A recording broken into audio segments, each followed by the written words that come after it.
deuses, e ainda mais, se amanhã, a esta hora, eu não fizer com tua vida como a um deles. Vendo, pois, o perigo, levantou-se para salvar a sua vida. E se veio a Berseba, que está em Judá, e deixou ali o seu criado. Então foi para o deserto, o caminho de um dia, e veio, e se assentou debaixo de um cimo, desejando morrer. Disse: já basta, ó Senhor, tire a minha vida, pois não sou melhor que meus pais. Lançando-se debaixo do zimbro, dormiu, e o anjo do Senhor tocou e lhe disse: levanta-te e come. Então ele olhou, e eis que à sua cabeceira havia pão e água sobre a brasa. Comeu e bebeu, e tornou a dormir. E tornando o anjo do Senhor pela segunda vez, tocou, dizendo: levanta-te e come, porque longa será a tua caminhada. E eu quero que você olhe para o seu irmão que está do seu lado nesta noite, com esta cara de profeta, e diga para ele assim: coma. Fala com fé, fale alto, fala: coma, beba, porque você não vai parar por aqui. Longa será a sua caminhada, em nome de Jesus. E você se aceita aplaudindo a Jesus.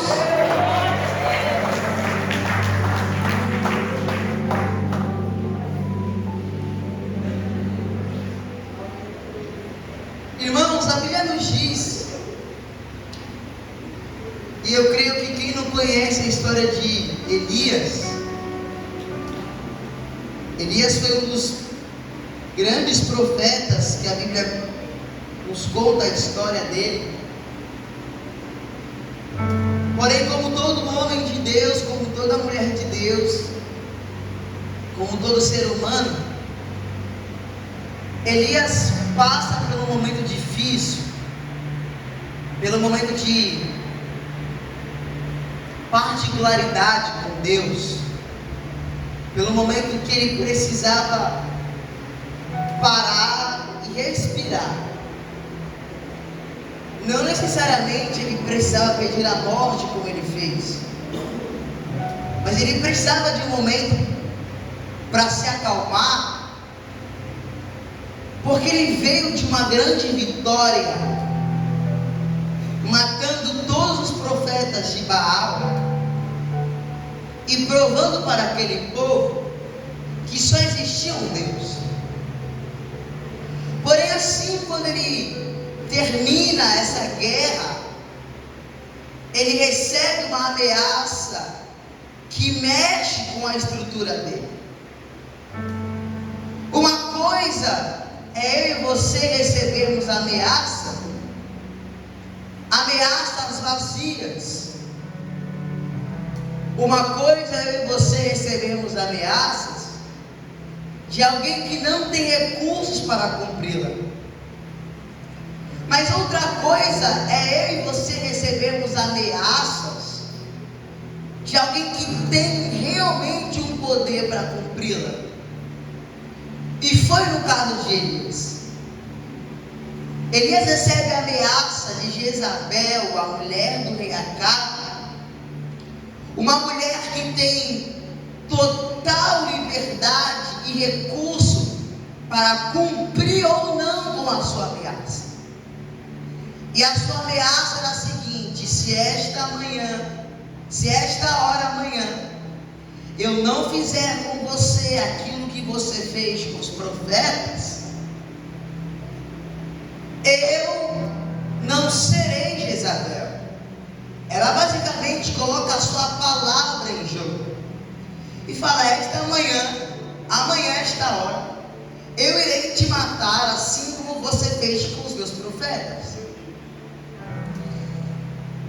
E Elias se abala com esta ameaça, se aquieta com esta ameaça.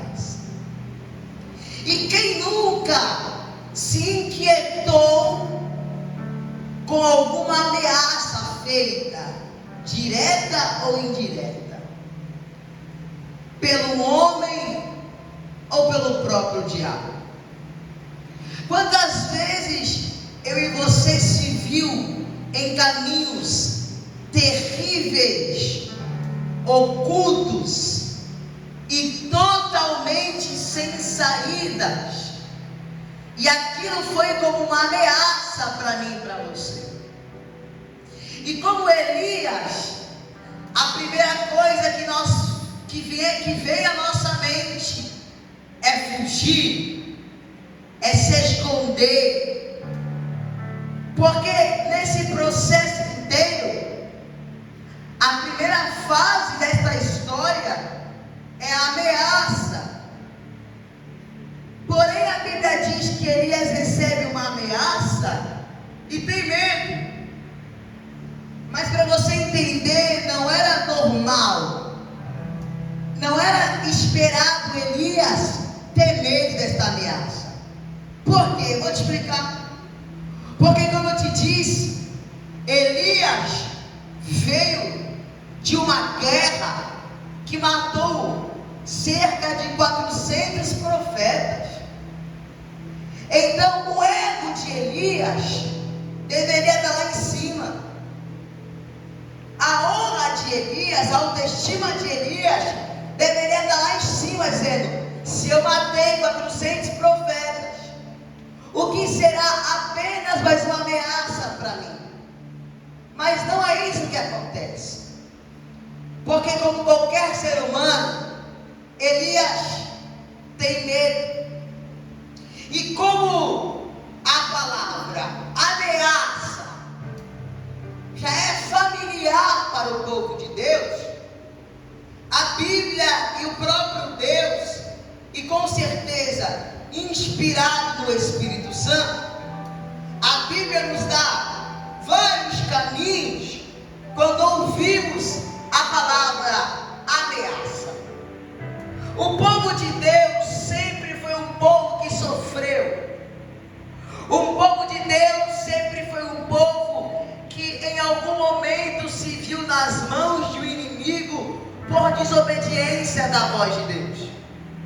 E toda vez que o povo se encontrava em perigo, se encontrava nas mãos de um inimigo, assim fosse Faraó, assim fosse Nabucodonosor, assim fosse Belsazar, assim fosse Artaxerxes, mas toda vez que o povo estava na mão de um grande inimigo do povo de Deus, o povo era ameaçado.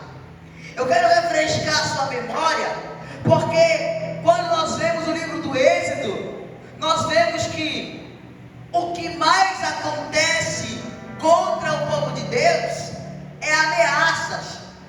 Começa que Faraó tenta matar todos os meninos como uma forma de uma ameaça. Começa que Faraó começa a trabalhar na mente das parteiras como uma forma de ameaça para o povo. Por quê? Porque o povo estava crescendo rápido demais, e ele se duvidou que o povo crescesse tanto que tomaria o seu reinado. Então ameaças sempre foi uma palavra familiar para o povo de Deus. Mas o mais engraçado é que toda vez que o povo recebia uma ameaça, o inimigo esperava que o povo se encurvasse, o inimigo esperava que o povo desanimasse, o inimigo esperava que o povo apontasse a culpa para Deus, mas era muito pelo contrário.